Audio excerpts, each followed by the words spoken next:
आज आप लोगों के साथ शेयर कर रही हूँ एकदम ऑथेंटिक पेशावरी स्मोकी वाइट कढ़ाई, वो भी बिल्कुल मार्केट स्टाइल स्मूथ टच के साथ। ये कढ़ाई अपने रिच क्रीमी और माइल्ड मसालों वाले फ्लेवर की वजह से बहुत ही फेमस है। और सबसे ख़ास बात यह है कि ये रेसिपी बिल्कुल हैवी नहीं लगती। इसमें मैं यूज़ करूँगी बोनलेस चिकन जो ग्रेवी के साथ मेल्ट होकर बहुत ही जूसी और फ्लेवरफुल बन जाएगी। अगर आप घर बैठे पेशावर का क्रीमी और खुशबूदार फ्लेवर एंजॉय करना चाहते हैं तो आज की वीडियो बहुत ही खास होने वाली है। इस कढ़ाई को मैं एक स्मोकी टच भी दूंगी जो इसके टेस्ट को नेक्स्ट लेवल पर लेकर चला जाएगा।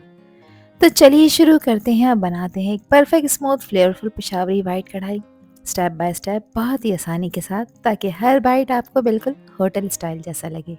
तो ये होटल स्टाइल पेशावरी वाइट कढ़ाई बनाने के लिए एक पैन में मैं शामिल कर रही हूँ 1.5 कप पानी। और अब इस पानी में मैं बॉईल करूँगी प्याज। तो यहाँ पर मैंने 2 मीडियम साइज़ की प्याज ली थी जिसको मैंने रफली कट कर लिया था, ये इसमें ऐड कर देंगे। अब प्याज को इस पानी में बॉईल करेंगे। ये स्टेप पेशावरी वाइट कढ़ाई के लिए बहुत ही इंपॉर्टेंट है क्योंकि बॉयल प्याज से ग्रेवी का टेक्सचर बहुत ही स्मूथ, सिल्की और बिल्कुल रेस्टोरेंट स्टाइल बन जाता है।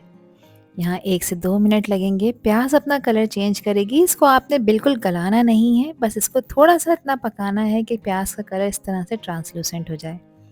जब प्याज इस तरह से सॉफ्ट हो जाती है तो इसका रॉ टेस्ट ख़त्म हो जाता है और एक क्रीमी सा माइल्ड फ्लेवर बन जाता है जो वाइट कढ़ाई की असली आइडेंटिटी है। प्याज यहाँ पर सॉफ्ट हो चुकी है, इसका टेक्सचर भी चेंज हो चुका है। अब इस प्याज को आपने ब्लेंड कर लेना है इसी पानी में और इसका एक पेस्ट तैयार कर लेना है। दोबारा एक पैन में मैंने आधा कप कुकिंग ऑयल डाला है।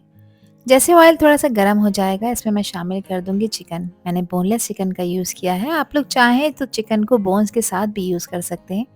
वज़न में चिकन देखी जाए तो तकरीबन 500 ग्राम है। अब चिकन को यहाँ पर अच्छी तरह से हम भूनेंगे। ये स्टेप बहुत इंपॉर्टेंट होता है क्योंकि भूनने से चिकन की जो एक ख़ास हीट स्मेल होती है वो ख़त्म हो जाती है और इसका जो ये पिंक कलर है ये भी चेंज होकर वाइट होना शुरू हो जाता है। तो यहाँ तकरीबन 1 मिनट हो गया है मुझे इसको भूनते हुए। अब इस पॉइंट पर मैं इसमें 1 टेबल स्पून अदरक लहसुन का पेस्ट भी ऐड कर दूँगी और दोबारा से अदरक लहसुन के पेस्ट के साथ इसकी खूब अच्छी तरह से भुनाई करूँगी। और इसके साथ ही मैंने इसमें 1 टीस्पून नमक भी शामिल कर दिया है।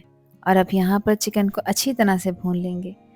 बोनलेस मीट हमेशा जल्दी कुक हो जाता है, इसलिए इस स्टेज पर हीट आपने हाई रखनी है और इसको अच्छी तरह से भून लेना है ताकि चिकन इस पॉइंट पर जो पानी जल्दी से रिलीज़ करती है वो पानी ड्राई होना शुरू हो जाए और हर पीस पर एक लाइट गोल्डन सा कलर आ जाए।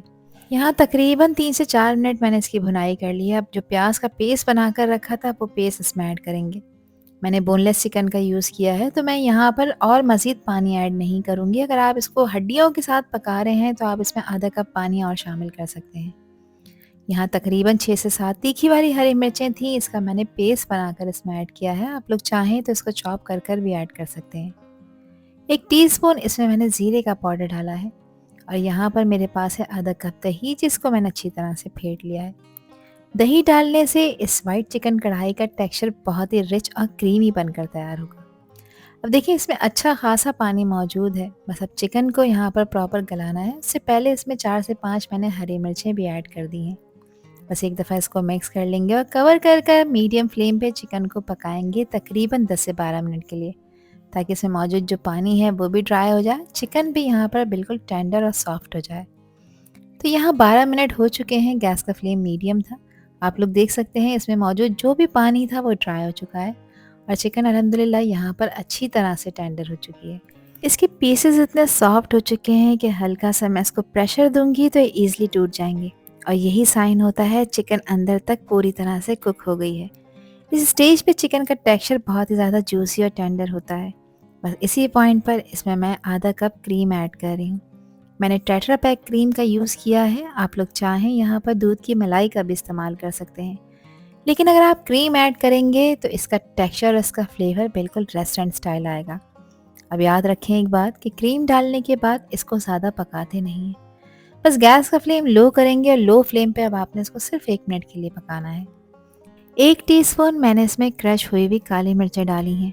ध्यान रखिएगा काली मिर्च का पाउडर ऐड नहीं करना, कूट कर ऐड करना है, जिसकी वजह से इसका कलर और इसका टेक्सचर दोनों परफेक्ट आएंगे।